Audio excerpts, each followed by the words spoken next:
Hey guys, welcome back to the Gulf Coast Growth Show. I'm your host, Jason Lee, with my co-host, Zeke Smith. What's up, Jason? And joined by Tony Wood, an easy name, easy peasy, got it, love it. And he is with with LyondellBasell, their Channelview Complex. And we're excited to have you on the show today, Tony. And so Tony is going to share a little bit about his experience, but also going to give us behind the, you were saying before the show, 30 plus years. Yes, sir. In petrochem. So it's like, I think the premise of the show is, I think we get our best views when we actually have guys in your position, guys and gals that have been in your position. Yeah. And I think that's because people really want to hear from somebody who's running a complex of that size and of that nature. It's like its own little miniature economy. And so that probably gives you a great insight into business. And I think our audience is excited to hear about that. So before we dive in, though, why don't you give us a little bit about your background, where you came from and how you got into this and how you made it all the way to the Channelview Complex. Okay. Yeah. Thanks, Jason. I appreciate you guys having me here this morning. You bet. Yeah. So I started my career in Lake Charles, Louisiana. I actually started as a little unconventional. I was actually going to school to be a nurse anesthetist, and ended up getting a job at our Lake Charles facility. It's our polypropylene facility now. And it's got a job as a part-time security guard. And so that's how I started as a contractor. So I worked about 3 years as a contractor for that plant. And then they had an opening for an operator job. And so I applied for that job, and I asked them, if I'd asked them if they could, work around my school because I had to do 4 years of undergrad. Sure. And then I was going to LSU to finish my nurse anesthetist certificate. And so, anyway, they said, yeah, we could do that. So I hired on as a entry level operator. I was unloading trucks and rail cars, my first job. Oh, wow. Yeah. Yeah. I know it seems like a long time ago. And actually did that and made my way to board operator and then, shift supervisor. And then I got into my last semester, my senior year. And, then I turned in my resignation because I was going to go to LSU in New Orleans. And then at the time that the plant manager asked me if I would consider changing my major to engineering. At that time I hadn't even considered that. Huh. And I said, I'm grateful for the opportunity you guys gave me, but, I already had my path set on this and said, I think I'm just going to continue with what I was doing.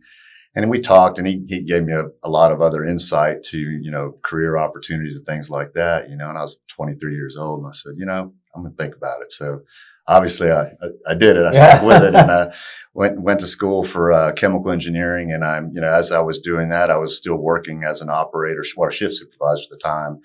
And then, what we call today, they're like day superintendents, or a process specialist. I did that role, was my last role. And then I got my degree in engineering and then, had several engineering roles in that same plant, worked a lot of jobs in that plant. Yeah. And then I moved into management, maintenance and reliability management. Spent a few years there. And then I guess about 20 years ago, I, ended up moving to Texas and Houston. And that was my first site manager position that I had with the company. This is Channelview would be I think it's my fifth or sixth, I can't even remember now, site manager role that I've had. But since then I've worked at 9 different locations along the Gulf Coast and been, like I said, been site manager for 5 or 6 of those roles. Wow. And, I've been at Channelview now for a little over 3.5 years. I have gone back to Lake Charles. My previous role was when we had the Sasol LyondellBasell joint venture. Okay. Went over there to help with the integration of that deal in the beginning, and then I ended up staying 18 months over there to help integrate that site into LyondellBasell. And then I got a call to come to Channelview. So I ended up over here. Now, so you're going back to what you were, pretty cool. It's a great story. And I'm curious, these days, for some, you couldn't have that trajectory, right? Because in order to operate a board or anything, those guys are going to operator school, right? You couldn't walk in and go from security and then work your way up internally. There's a lot of external stuff that's required these days. It's pretty cool how you really grew in the trenches. Yeah. Homegrown, for lack of a better term. Yeah, I mean, you can do it still in the company because it just depends on which company, which site. I think. Oh, really? Okay. Yeah, if you think about you're thinking about the P-Tech grads. I understand they're a big part of our workforce now. Sure. But we try to hire a mixed, I guess a mixed population of new hires coming into the plant. Some are experienced operators, maybe without a degree. Some are the P-Tech, and then we have, military experience. So we do, nice. and we even hire from our contractor ranks. If we have people that are working as resident contractors for us that have really shown a lot of, great performance, we even bring those folks in and hire them. So we do get a pretty good mixture, but yeah, you're right. It's not the typical approach. And some companies and some plants, for that matter, only hire people that have the P-Tech degrees. I mean, so it just depends. But I think it just goes to show you how much the evolution has been in 30 years, and also how much more availability. Like, that's what's great about this region, right? Is there's access for the kids that are coming out of school to get educated on their way up and to get into places like yours. They might not have to spend years unloading rail cars to get identified as quality talent. They can perhaps come in with an education, which is pretty neat. So I was just thinking maybe Tony's the only site manager still participating in the security guard interviews. He's like, you never know. I can find my replacement one day. He's like, why are you ever had? He's like, why is the site manager here interviewing me right now? What's going on? It's like, you never know, kid. You never know. That's right. And you were talking before the show that they have two now, I guess, different divisions that Lyondell's doing, and your plant at the Channelview plant makes is in what division and makes what kind of products? Yeah, so Channelview is very unique when it comes to the business segments. We have another site in Houston, LaPorte, the plant that Mark runs that one. Yep. And that one's also like Channelview. It has two business segments. It has the O&P, olefins and polyolefins, and it has I&D, which are intermediates and derivatives. Right. And so when I started at Channelview about 3.5 years ago, that's when the company went through an organizational transformation, and we split those into those two business segments. And so it is a little different, but I mean, we still operate the plant pretty much the same way we did before it split. But you do have two different business organizations that we report into. And so, the products we make, and that's really why they're like that, because the products we make, Channelview makes over, 50 products, but but the primary products that we make are going to be, ethylene, propylene, methanol, those things those things go more into like the O&P business. What methanol goes into both, but I think the I&D would be like propylene oxide, styrene, things like that. It's the new POTBA, big expansion. Yes, exactly. The new POTBA plant that we started up in Channelview, the largest in the world. So that's all I&D. And those products, they go into, things we use every day, right? Yeah. And some of the things you can think about, like ethylene and propylene, they go into like polymers. So it goes into our derivatives like polypropylene, polyethylene, things like that make plastic for automotive or food packaging, things like that. And I&D produces propylene oxide, TBA. TBA is actually a component that goes into the high octane gasoline, as an additive. Oh, wow. Obviously now you can see with all the, the gas prices and things in the I guess the conflict we have in the Middle East, that's having a major impact on the margins there. So that's a really good opportunity for us now to run reliably and safely, to make sure we're taking advantage of that. Yeah. But, the other things that our products go into, like propylene oxide, they go into home furnishings, like these seat cushions you're sitting on right now, goes into those types of things. Oh, wow. Yeah. I think we lose sight every day that our world doesn't operate without those refineries creating the things that they create. It doesn't even exist. My mom worked for many years at Textrude right across Sheldon Road. Oh yeah, I know that. Yeah, the extrusion company that makes plastic bags. They're my barbecue marinade bags now. But she had a lifetime supply. But yeah, she got all their polypropylene from Lyondell right across the street. So pretty cool. So literally across, I've seen that plant grow from what it was to being this massive, its own city looks like right now. But I mean it's 4,000 acres total, but about half of that's developed with units and things like that. So it started out in 1957. It was one unit in that plant in 1957. I think it was Texas Butylene was the name of the company back then. And since then it's grown into what it is today. If you look at it by individual unit, we kind of break it up in like eight different units, but it's like 8 sites really, but it's, there's 20 something units out there individually. So it's a huge facility, but if you look at the timeline of the expansion, it's pretty incredible to see how much expansion is going on out there. And how many people work out there in that facility? Right now we have about 2,200 people. So that's both direct employees and contractors. That's insane. But you had 2,000 just for that POTBA thing, just on that. So that probably ramped up to 4,000 or 5,000. That's 10,000 jobs outside of just to support the folks in Lyondell. That's right. Yeah. And when you see the turnarounds come, I mean, I think Channelview is like a perpetual turnaround plant because we always have turnarounds because there's so many units. So many units, yeah. And so, well, some sites have, one every, 7 years or so. We have them almost every year. Right. And so, when you have those turnaround events, that's when you have people just come in from the outside. It's like stepping on an anthill. Yeah. It's just pretty dense population. So obviously, having people, not working on top of each other, the safety is such an important piece of that, the safety plan that you develop for those turnarounds. Nice. Yeah. So now you also serve as the chairman of EHCMA. I do. Right. Vice chairman. Vice chairman. Yes. Okay. Vice chairman. So can you walk, and which means you're the next chairman, right? Yeah. That's typically the way it goes. Typically how that works, as long as you do a good job. Yeah. Trying to ship me to Bangladesh. Yeah, exactly. Like So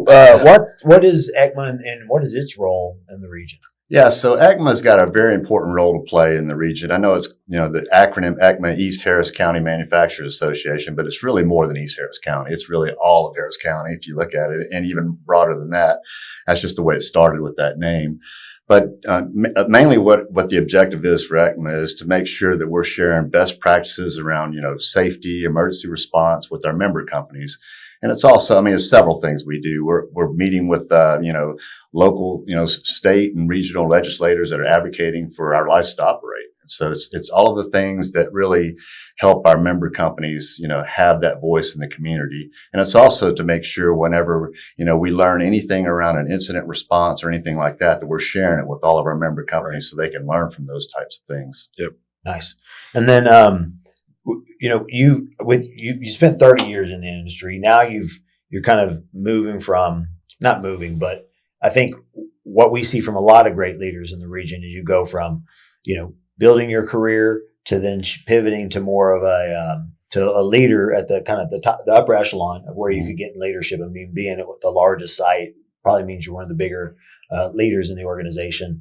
Now, getting involved in things like EHCMA, it's just such a great testimony, right, to how you do that leadership and then let that leadership pour out into others, and then now even serving more people. That's a great thing. It's really cool how you're pivoting and kind of building that. That's pretty interesting. Yeah, it's really what's more fulfilling to me is not just the EHCMA role that I have. I think that's a very great role to have, and it just really gives you a lot of insight to a lot of the best practices in industry from our member companies. But I think the other piece of that is, I'm a special advisor to IBR, Industry Business Roundtable. Yeah. Oh, great. And so doing that, you kind of connect it all because that's most of the third party contractors in the area. Right. So you kind of connect that with the member companies for EHCMA. What we're doing is best practices, what the contractors are using for best practices. Yep. And then I'm also just got nominated to the board for the Education Foundation for San Jacinto College. So now you get into the workforce development piece of it to where you're starting to have input on the curriculum for the students coming out of school, right. What it is we need in industry, Sure. That makes them more successful, that helps them on board faster. So it's really that whole, that 3 pillars of, what I think are important for industry in the Houston region to make sure, I have insight to all of that. And it's really, that's fulfilling to me to have all of that, insight to those different pillars. You mentioned Mark. We had Mark on a few weeks back, other site manager here locally, and he's on the board for Economic Alliance. And you have these board and leadership positions. What about is Lyondell pushing you all to do that? Are they more allowing? Are they encouraging the leaders to say, "Hey, get more involved in our industry"? We're obviously a big player and influence in this region. What about Lyondell gets you guys out into the world and the industry so much? Well, it's our strategy, right? Okay. So, whenever you see these trade associations that we are involved with, yes, they encourage us to get involved in some of these trade associations, but mainly for what they stand for, what they're advocating for. It fits with our company strategy. And so that's really why Mark is doing what he's doing. Yeah. And I'm doing what I'm doing. And you'll see over time, they shift, like Mark or whoever's at LaPorte after Mark may take on the EHCMA role. And vice versa. The Channelview site manager after may take on some of the TCA roles and things like that, or Economic Alliance roles that Mark has. So it's just sharing that experience with different leaders in the company. Giving back to the industry, of course, Exactly, right? You guys giving back in the space in which you work, right? Mm-hmm. So 30 years in Petrochem Plus. Now, doing great things and expanding yourself across outside of just the scope of your business. As you look back at the last 30, if you had to kind of cast your vision into the future, what do you think are the current is like the current status of the industry, and where do you think it's headed? Yeah, so I think, well, the current status of the industry is we're in a prolonged down cycle right now. So that's one of the things that I think most people are aware of. And so I've been through, I guess this is my third down cycle that I've been through in my career, which is different for some people coming into industry, because if you look at the demographics of the workforce now, you have a lot of lesser tenured employees, whether they're professionals or, hourly workers or contractors. So this might be some of the people that we have might be the first down cycle they've experienced. Right. And so they don't know what to think right now. Right. So a lot of that is making sure that people know, look, this is something that happens from time to time, making sure your messaging, your communication is important. But if you think about where we're at today in this prolonged down cycle, I think it's important. And by prolonged, what does that mean? Well, to me, this one's a little different because it had a lot of influences besides just a typical supply demand type. Oversupply started it, but then you have, a lot of the geopolitical things going on, that, the tariffs, a lot of these things that are influencing it. So I think it's a little bit different. It seems like it's a longer trough now. And so I think, I think it'll rebalance, at some point. I think it'll rebalance. It always does, because demand never stops, right? There's always going to be demand. If you ask my opinion, the way I think it's going to shape up in the future, I think it's going to be more of a combination of things to get us back to maybe a historical level, or maybe almost a historical level where we were. What I mean by that is the oversupply. Yes, that's what we're experiencing now. It lowers the margins, but I think whenever we come out of this cycle, it's going to be more around supply rationalization, things like that, like delaying projects that you have, which is already happening. Right. It's also, maybe divestiture or closure of plants in high cost regions, which is already happening. Right. And then it's the normal supply, the demand growth that you have, and the catch up that you're typically going to have. So I think it's a lot of those three things will help us get back to where we were.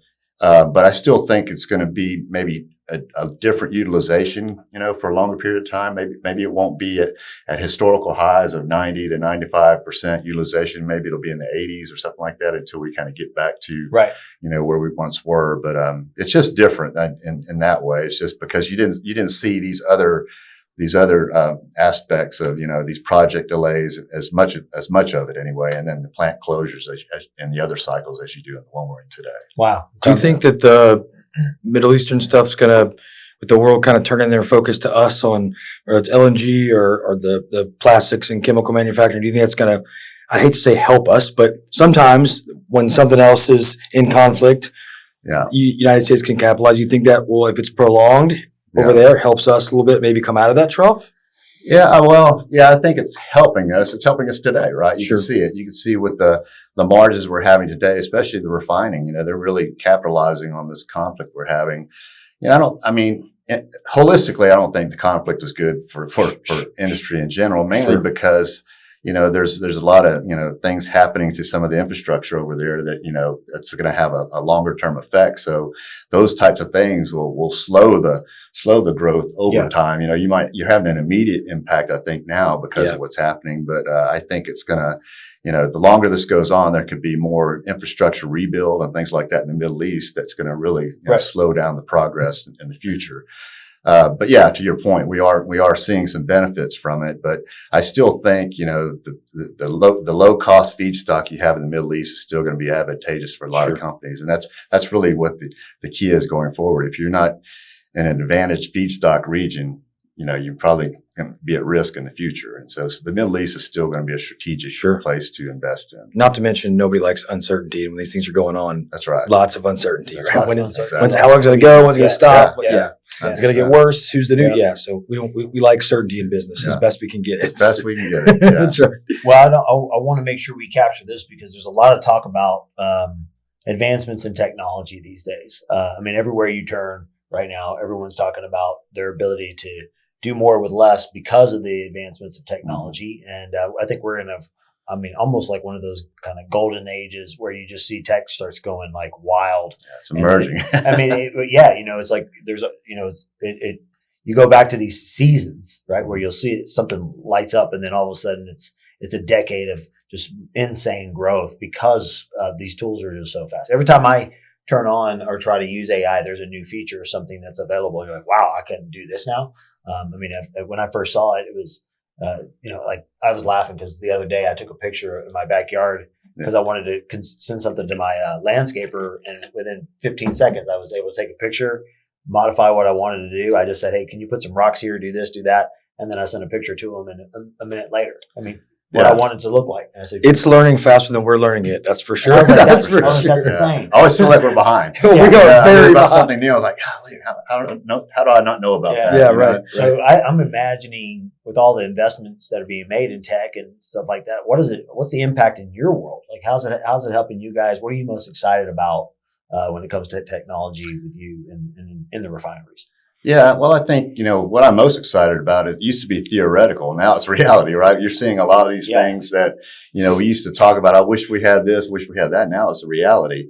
I think where, I'd like to see more, faster movement, adapting to some of these technologies. I think people are always, or not people, but I think companies are always real skeptical about, just jumping head over heels into a lot of these technologies, because what's the next thing that's going to come out? Then you're invested and then you're exactly. Mm-hmm. So I understand. It's kind of like technology. When you build these plants, you invest in a technology, then somebody comes out with one that's better. You've already put all your eggs in this basket. So I think, and then there's also the breach of, security and things like that. You always have to look at those things, cybersecurity risk. And there's so much of that. And I think that's really why people are more risk averse to just jump head over heels into some of these technologies. But I do think it's going to shape the way of the future. And I think if you're not, using some of these AI optimization type things to run your plants or optimize your processes, and you're just falling farther and farther behind. Okay. And so, I think the future, when you think about, what I see is in the future, if I were to paint the picture myself, it would be, you would be operating a unit, a traditional unit that you're operating today, and you'd have a digital twin, operating on the side, and you're able to optimize, you're able to trial things that you normally have to do in the plant itself, and predict a lot of these outcomes before they even happen. Right. And so then you can apply that to the plant. So I think that's what I see in the future that we can really capitalize on, because it's going to make your plants run safer, smoother, lower costs, higher margins. No risk. Reduce off-spec production. And, and I think that you're always going to need humans to operate these plants. Right. You still have to have that human interaction, but I think the difference and the way we're going to operate these units is going to be more autonomous in the future, to where the human interaction will be more by exception management. It'll be more by things, not just operating everything hands on. It's going to be, by exception, because the AI is going to be able to predict and optimize a lot of those things and adjust those parameters for you. Yeah. And it's a great thing, because when used to enhance things, it can help advance so much and take so much off people's plate. It's also a detriment, because I think people can get really comfortable and get, I've even caught myself using it and then going, oh crap, I didn't check that, or I didn't double check that before I posted it, or before I sent the email, and it, it made a boo-boo. And then I'm like, uh-oh, so I think it's learning how to optimize it, but also not allowing you to forget the fact that you get complacent, especially in maybe the most critically safety oriented places on the planet. Right. Yeah, so it's going to be really cool to kind of dial that in. But I think the one thing that's always been preached in the industry and continues to remain the same is safety, safety, safety. Exactly. And I think people adopt that, you're just going to really see it, get lit on fire. So yeah, I think safety is a piece that I'd like to definitely see a lot more AI and safety, more predictive analytics and safety, to be able to have less incident response and more proactive safety. That's right. I think that's incident really prevention as opposed to exactly. Yeah, sure. Yeah. And even the IoT and things like that we put more sensors here and sensors there to try to predict at-risk behaviors and things like that. Nice. And to try to catch these things more in a real-time scenario, rather than just wait for it to happen, near miss or something like that. You're seeing these things, you see these leading indicators that kind of give you some idea or some insight to where you need to put some attention. So I think that's what I'd like to see more of. Well, assuming the robots haven't taken over, and what would you say your most what is your confidence about the long-term future of the petrochemical industry, and where do you see it, a decade from now?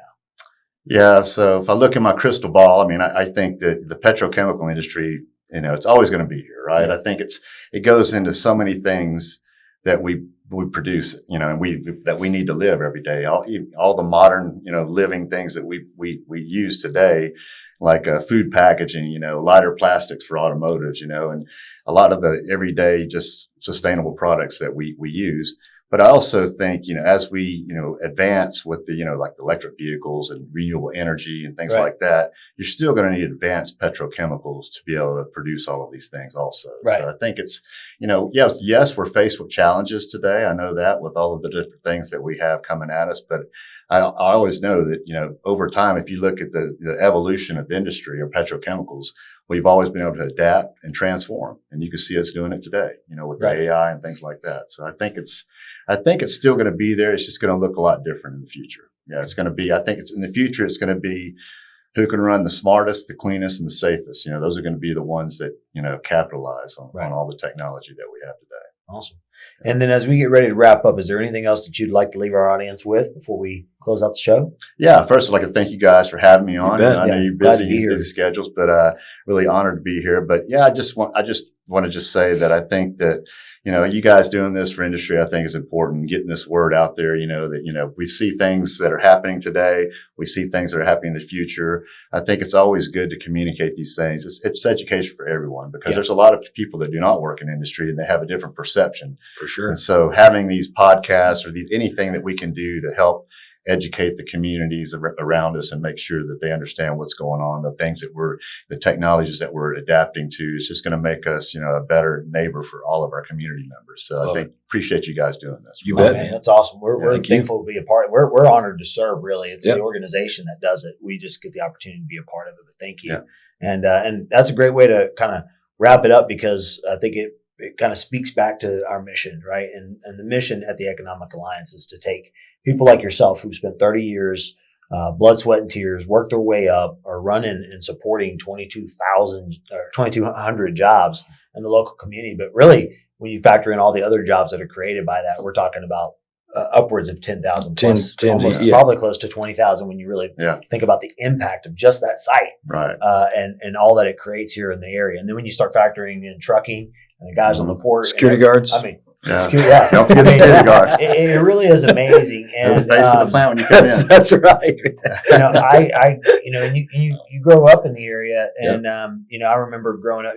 People still use the term stinking, stuff like that. Yeah. We lose sight of just how valuable it is. And then when you get to come in and hear stories like this, and we start talking about the future of it, we start. It's easy to take for granted just how powerful and impactful this region is, and then also the organization which says, "Hey, we're going to go champion this. We're going to go shout from the rooftops so that people can get behind it and understand we're about safety. We're about creating jobs. We're about creating opportunity.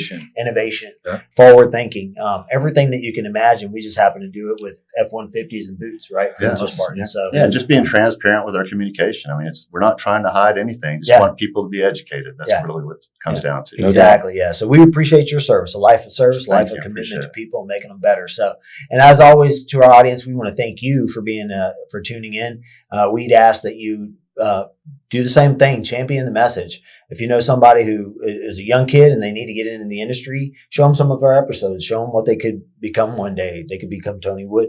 And you set their sights higher. I tell my kid, shoot above your dad. They could be doing a variety of things. Or if you know somebody who's trying to get in or crack into the industry and they're a contractor, like we mentioned on our other episode about how to get plugged in and start coming in. You just got to show up and you got to get plugged in. You'll find a way to get some business done. You'll find a way to grow your career. And so as always, you can tune in, reach out to Zeke Smith or Jason Lee on LinkedIn if you want to give us some feedback or if you want to get connected and learn how to serve. We'd love to hear from you. So we look forward to it and we hope to see you guys next week.